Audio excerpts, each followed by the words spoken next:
Queridos hermanos, tengan todos ustedes muy buenos días, espero que se encuentren muy bien. Gracias una vez más por estar con nosotros, acompañándonos en este servicio de adoración. Gracias a cada uno de ustedes que está conectado y a los hermanos que también nos están escuchando fuera de este tiempo. Está muy bien también, son bienvenidos siempre a estas reuniones.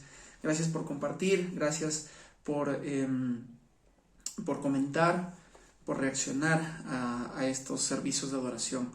Gracias a cada uno de ustedes, hermanos. También por sus oraciones, por estar constantemente orando por nosotros, por mí, por nuestra iglesia, por cada uno de los hermanos también, por los que hemos estado orando. Gracias, hermanos.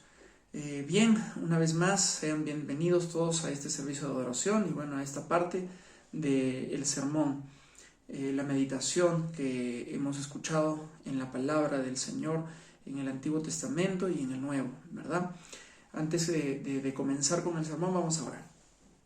Padre amado, te damos gracias, Dios Todopoderoso, por todo lo que has hecho en nuestras vidas y por todo lo que haces. Gracias, mi Dios, porque tú eres un Dios grande, un Dios fuerte, y un Dios misericordioso, lleno de amor y gracia, que has mostrado, Señor, tu gracia para con nosotros al escogernos, Señor, como tus hijos. Y has enviado, Señor, a tu Hijo unigénito para este mundo. Y recordamos, Señor, en esta mañana que tú enviaste a tu Hijo, Señor, para venir a este mundo a morir por nuestros pecados. Por amor y por la gracia de Dios, Señor, tú hiciste un milagro grandioso, Señor, en este mundo.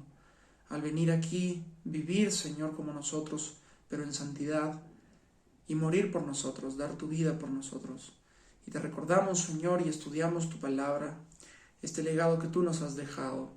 Te rogamos que tú toques nuestras vidas, Señor, toques nuestros corazones para que podamos entender lo que nos quieres decir por medio de esta porción de tu palabra, Señor, y que pongamos en práctica, reflexionemos, Señor, sobre lo que aprendamos. Te ruego esto, Señor, en el nombre de Cristo Jesús. Amén. Amén, hermanos. Muy bien, entonces hemos leído en el Antiguo Testamento esta profecía del nacimiento y el reinado del Mesías. Entonces esta grandiosa acontecimiento que sucedió hace ya 2000 años, ¿verdad? Entonces el modo en el que Isaías nos presenta al Mesías es maravilloso, ¿no?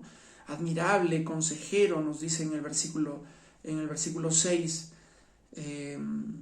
y el principado sobre su hombro, admirable, Dios fuerte, Padre eterno, príncipe de paz. Son las características maravillosas del Mesías. Desde mucho tiempo antes ya se había anunciado la venida del Mesías, ¿verdad? Es más, desde la profecía tenemos desde Adán y Eva, ¿no? Entonces ya se había anunciado la venida del Mesías. Y ahora, en Lucas, que hemos leído también, se está anunciando de una manera milagrosa por fin su llegada a la tierra. Y así como los anuncios previos a su llegada, este nuevo anuncio se hace de una manera majestuosa y de manera histórica, digna del Mesías, digna del príncipe de paz. Y podemos nosotros estar convencidos completamente que esta profecía que se dio en Isaías fue cumplida en Lucas, ¿no? En la narración que nos hace Lucas en este tiempo. Muy bien, hermanos, así que vamos a estudiar ahora acerca del anuncio del nacimiento de Jesús. Habíamos visto la anterior vez, cuando comenzamos a estudiar Lucas, el anuncio de el ángel Gabriel a Zacarías, ¿verdad? Para su hijo Juan, ¿no? Y estudiamos acerca de todo eso, cómo eran las características de los padres, ¿no? Qué maravillosos eran estos padres también, las características del anuncio, cómo se dio, qué pasó con Zacarías. Espero que lo recuerden y si no, damos una lectura rapidita a los versículos anteriores a los que hemos leído. Entonces estamos en Juan capítulo 1, versículos del 26 hasta el 38, vamos a leer hoy día. Ya hemos leído, vamos a estudiar hoy día. Entonces podemos darle una leidita previa para recordar cómo fue el sermón anterior que hice. Bien, entonces comenzamos con los primeros versículos, ¿no? Muy bien. Vamos a leer los primeros versículos 26 y 27. A los 6 meses, después de los acontecimientos previos, ¿no? El anuncio del ángel Gabriel a Zacarías anunciando a Juan, ¿no? Dios envió al ángel Gabriel a Nazaret, al pueblo de Galilea. Entonces, recordemos cómo era llamada Galilea en Isaías, ¿no? Galilea de los gentiles, ¿no? A visitar a una joven virgen comprometida para casarse con un hombre que se llamaba José, descendiente de David. La virgen se llamaba María, nos dice en estos 2 versículos. Entonces, el encargo de dar la noticia, una noticia maravillosa, ¿no? Una noticia increíbles grandes noticias. Ese es el título del sermón. Entonces, el encargo de dar la noticia, el mismo ángel Gabriel, que había sido enviado a Zacarías para anunciarle los propósitos de Dios concernientes a su hijo, Juan, es enviado también a la Virgen María, ya que ambos hechos, el nacimiento de Juan y el nacimiento de Jesucristo, estaban conectados en la misma gloriosa obra de la redención, ¿verdad? El nombre de aquella virgen era María, nos dicen. Y nos dice que era descendiente también de David. ¿Ya? Al igual que José, estaba comprometida en matrimonio, estaba desposado con este varón, con José, con la casa de David. Ambos eran del mismo linaje, eran de la casa de David, ¿no? Recordemos también que lo mismo sucedía en Zacarías y Elizabeth. Ambos eran del linaje también de Leví, de los sacerdotes, ¿verdad? Entonces era muy interesante cómo es que hay, como lo decíamos la vez pasada, ¿no? Un juego, una suerte de química, algo así, ¿no? Que hay en las parejas, ¿no? Y Dios había escogido también a esta pareja. Dios había escogido a María y a José. Claro, el escoger a María a una obra completamente diferente, obviamente, que al de José, mucho más maravillosa, mucho más majestuosa y todo lo demás, pero él había escogido esta pareja. María no estaba sola, no era soltera, no estaba sola, estaba comprometida en matrimonio, estaba desposada, aún todavía no habían, se habían acostado, ¿no? Con José, todavía no habían tenido relaciones sexuales. La Biblia nos dice que estaba desposada, estaba comprometida, pero todavía no había ese acto.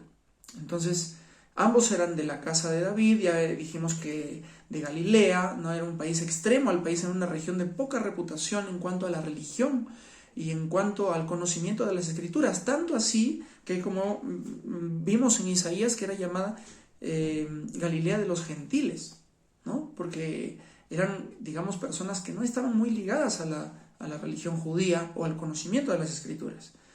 Aquí es donde el ángel visita a María, ¿no? Hermanos, no hay distancia ni lugar tan alto, tan bajo, tan lejano que constituya un obstáculo para recibir los favores o el mensaje de Dios que tiene reservado para los suyos. Sabemos que el mensaje ha llegado a los rincones más recónditos del mundo y es así como el Señor llega a cada corazón. Y esperemos que este mensaje también, que siga avanzando el mensaje del Evangelio, siga llegando a más corazones, a más personas. Versículo 28 dice, el ángel se acercó a ella y le dijo, estoy un momentito, por favor.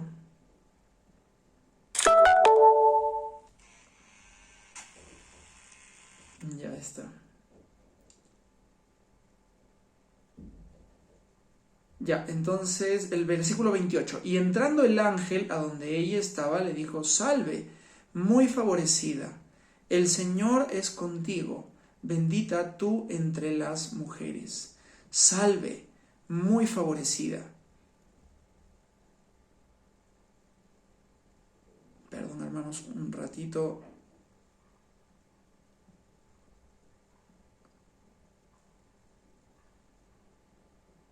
Ya, esta amable salutación del ángel, este saludo que él hace cuando se presenta, salve, muy favorecida, grandemente favorecida.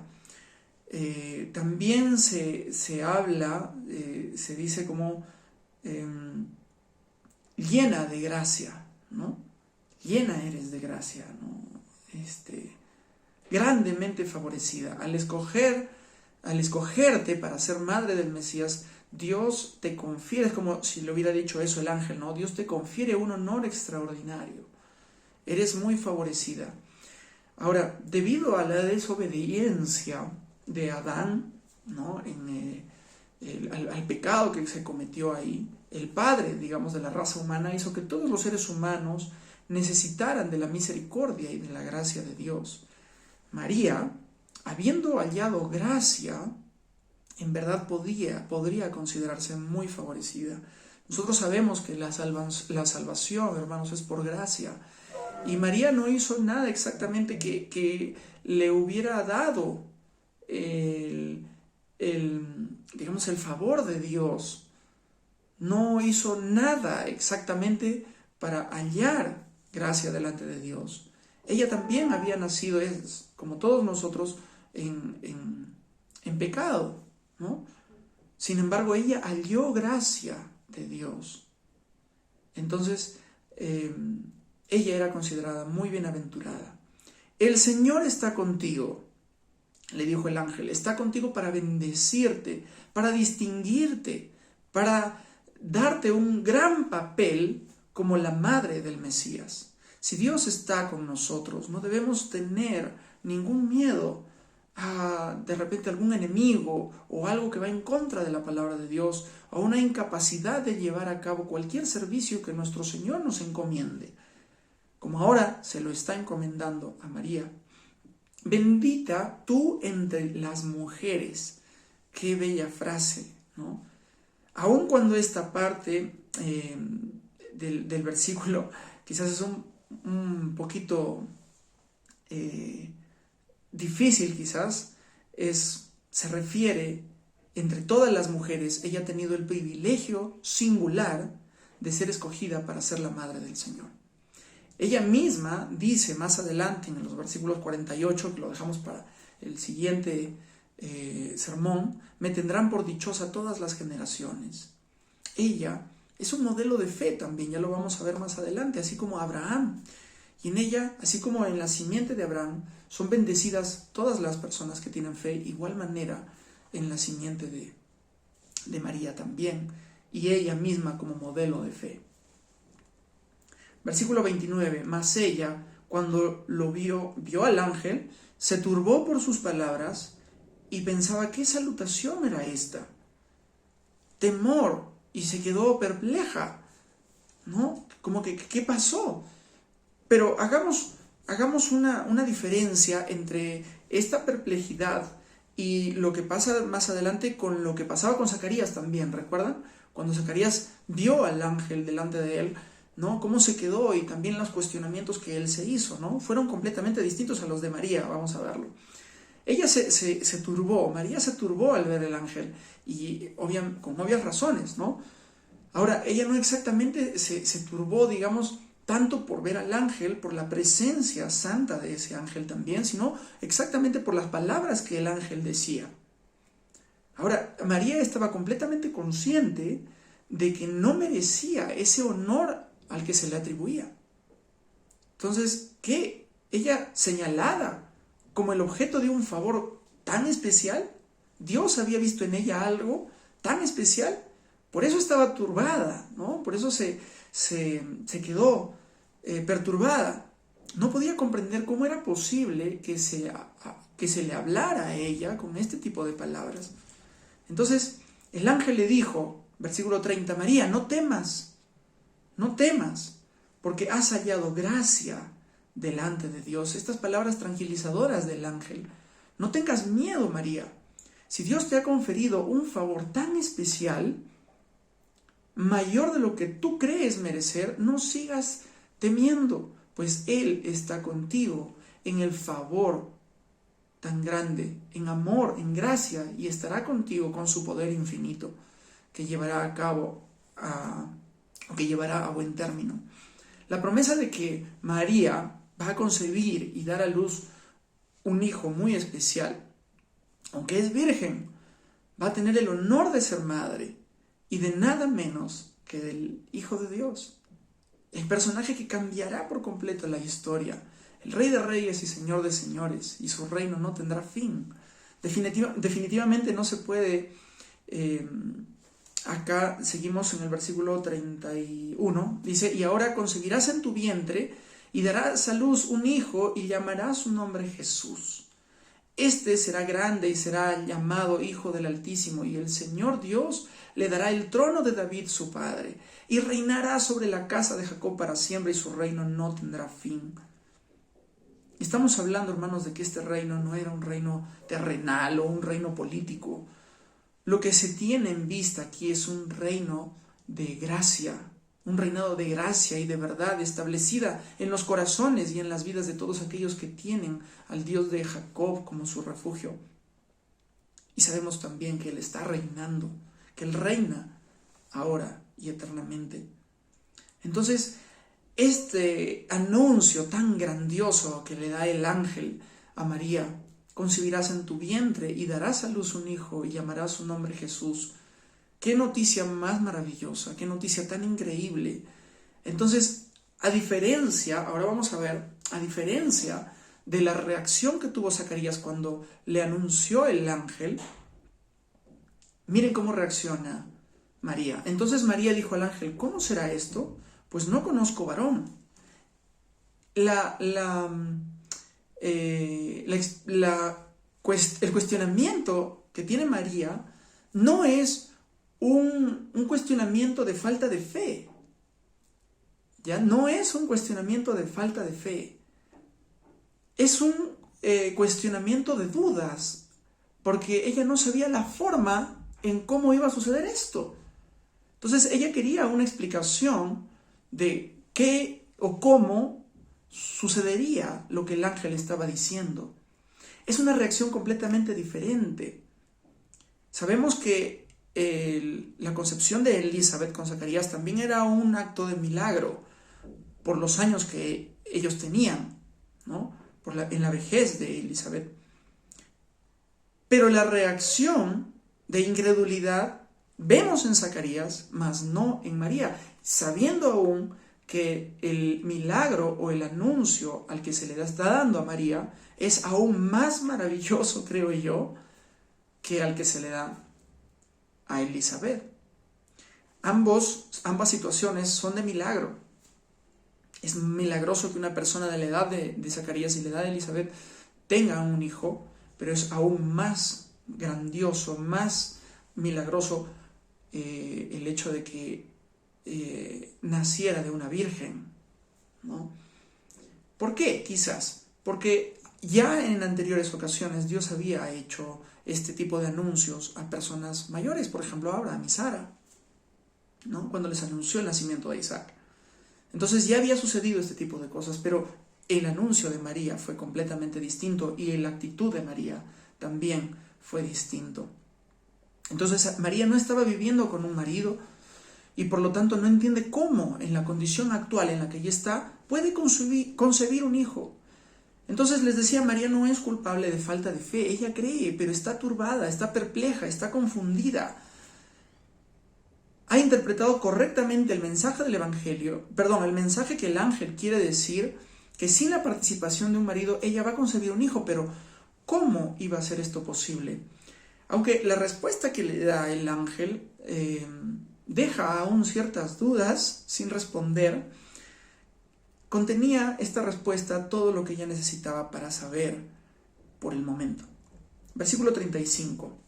Dice, respondiendo el ángel le dijo: el Espíritu Santo vendrá sobre ti, y el poder del Altísimo te cubrirá con su sombra, por lo cual también el santo ser que nacerá será llamado Hijo de Dios. ¡Qué maravilloso es esto! Cuando habla aquí acerca de la sombra, se recuerda mucho aquella nube que guiaba al pueblo de Israel en el desierto. Esa nube que bajaba y los guiaba cuando ellos estaban caminando por el desierto. Esta sombra que hace cubrir de lo que nos dice aquí Lucas, no es una sombra estática, es una sombra activa. Es creativo, es productivo. Hace que María conciba un hijo. Entonces eso es la actuación del Espíritu de Dios directamente en el vientre de María. Hermanos, nosotros tenemos esta capacidad de tener al Espíritu Santo en nuestro corazón. Y la Biblia dice que el Espíritu es como un sello de garantía que nosotros tenemos los que confiamos en Cristo, los que somos escogidos por el Señor. Entonces, nuestros pensamientos tienen que estar dirigidos hacia el Espíritu de Dios, que se mueve creativamente en nuestro ser, y que es este mismo Espíritu que se movía y que creaba sobre las aguas en el tiempo de la creación. Como dice el Salmo 104:30, tu Espíritu, oh Dios, hace abundar la vida. La sombra del Espíritu, por lo tanto, no solamente protege, sino también crea, produce la concepción dentro de la matriz de María.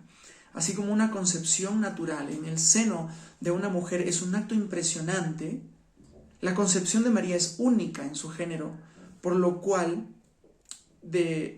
medio de la cual el Verbo de Dios preexistente asume la naturaleza humana.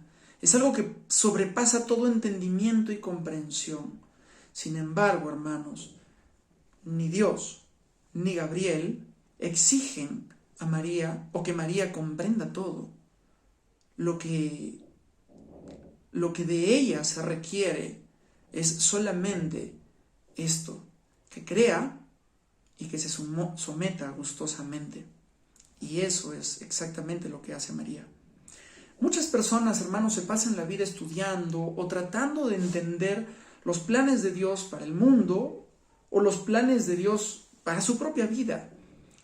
Se pasan buscando en libro tras libro, en doctrinas más grandes y quizás poco entendibles. Sin embargo, uno de los más grandes personajes bíblicos, María, no hizo pataleta o berrinche por tratar de entender este milagro. Solo creyó y gustosamente se sometió. Y es eso, queridos hermanos, el camino para entender los planes de Dios en nuestras vidas. Creerle y con gusto someternos a Él. Y Él dispone todo lo necesario para que a su debido momento podamos entender de manera maravillosa y en cabalidad sus planes para el mundo y para nuestras vidas. ¿Me dejo entender? Qué maravilloso es esto, hermanos. Entonces, los pasos para entender los planes de Dios para tu vida, para el mundo, no son que te metas a una biblioteca a estudiar todas estas grandes doctrinas, sino primeramente es creerle a Dios, seguir, buscar el camino del Señor. Recuerden ustedes este versículo más: buscad primeramente el reino de Dios y su justicia, y todo lo demás será añadido. Entonces, si nosotros buscamos de corazón, no intelectualmente, sino de manera espiritual, emocional y física, buscamos al Señor de todo corazón, le creemos y gustosamente nos sometemos, a su debido tiempo el Señor hará comprender todos sus planes en nuestras vidas, así como lo hizo con María. Maravilloso es esto. Entonces, le dice también en el versículo 36, y aquí tu parienta Elizabeth, ella también ha concebido hijo en su vejez, y este es el 6º mes para ella, la que llamaban estéril, porque nada hay imposible para Dios. Qué maravilloso es esto, hermanos. Es una maravilla poder entender que Dios, no hay cosa imposible para Dios. Y Él hace, ¿verdad?, estos milagros grandiosos. Y como les decía, ambos son milagros grandiosos, son maravillosos estos dos milagros, pero el milagro que hizo el Señor con María fue algo grandioso. incomprensible para la mente humana. Sin embargo, aún siendo incomprensible todavía para María, ella lo aceptó. Y por último, el versículo 38 dice: entonces María dijo: he aquí la sierva del Señor, hágase conmigo conforme a tu palabra. Y el ángel se fue de su presencia. ¡Qué maravilla! La valiente expresión de sincera rendición que tiene María hacia Dios. Después de todo esto ya no había nada más que hacer, el ángel se va. María sabía, hermanos, que el hecho de quedar encinta en este momento en particular, antes de la consumación de su matrimonio con José, la expondría a una crítica grande, dolorosa quizás, o al ridículo, o quizás algo peor, ¿no? La hubieran acusado de cosas peores y quizás hubiera terminado mucho peor. Pero ella hizo acto de completa rendición, se sometió sabiendo que Dios la iba a proteger, que estaba de acuerdo con todo este acontecimiento y que iba a cuidar de ella. Cuando una mujer se casa, ella necesita sentirse protegida por su esposo. Qué bendición para María sentir que lleva en su vientre al Hijo de Dios y que es Dios mismo quien está protegiéndola. Y que Dios también se había encargado de que José cuide de María, cuide de ella de una manera que también obviamente iba a cuidar de él, Dios. En José ya vamos a estudiar eso más adelante también. Pero es maravilloso, bendita, grandiosa María, ¿no? ¿Cómo se habrá sentido ella con todo esto que le estaba pasando? Entonces, ella puso su mente, su cuerpo, ¿no? su alma en la disposición de Dios, ¿no? Y por medio de este embarazo y de este parto, Él estaba otorgándole una bendición incalculable. Aunque ella quizás no comprendió todo, creyó fielmente. La fe consiste en encomendar el camino de uno al Señor, confiando en Él, sabiendo que Él hará lo mejor, hermanos. La voluntad de Dios no siempre es fácil, hermanos. Y muchas veces no nos gusta. A primera vista, la revelación de la voluntad divina para María era una ocurrencia desagradable, porque venía a romper sus buenas relaciones y su tranquilidad. Pero para ella, si Dios decía que así debía ser, así será, porque estaba dispuesta a ser instrumento en las manos del Señor. Hoy la recordamos y admiramos esa fortaleza y esa fe, porque como descendiente de Adán, también había heredado la naturaleza pecaminosa y requería de la gracia divina que se le ofreció. La vemos en el pasaje totalmente sumisa a la voluntad de Dios, dispuesta a cumplir su papel en la venida del Salvador. ¿Cómo hemos recibido nosotros? ¿Cómo has recibido tú? ¿Cómo ha recibido usted, hermano, la voluntad de Dios? ¿Con sumisión? ¿Aceptando lo que venga o protestando por ella? Queridos hermanos, nos animamos unos a otros a poder aceptar la voluntad de Dios, a poder creer y con gusto someternos a ella, a no criticar, a no renegar de Dios. A veces en medio de estas situaciones difíciles en las que nos encontramos, no hay trabajo, o perdimos el trabajo, o perdimos un ser querido, o no tenemos salud y nos quejamos, o renegamos, o hacemos berrinche por comprender la voluntad de Dios para nuestras vidas. Pero hermanos, aceptemos al Señor, sin dejar de pedirle, sin dejar de orar, sin dejar de pedir al Señor fervientemente por medio de la oración que haga o que trate de cumplir nuestras peticiones de acuerdo a su voluntad. Pero hermanos, sometémonos a Dios, a su voluntad, y Él a su debido tiempo actuará de manera que nosotros podamos comprender su santísimo propósito, su glorioso propósito para nuestras vidas y para el mundo. Que el Señor nos bendiga.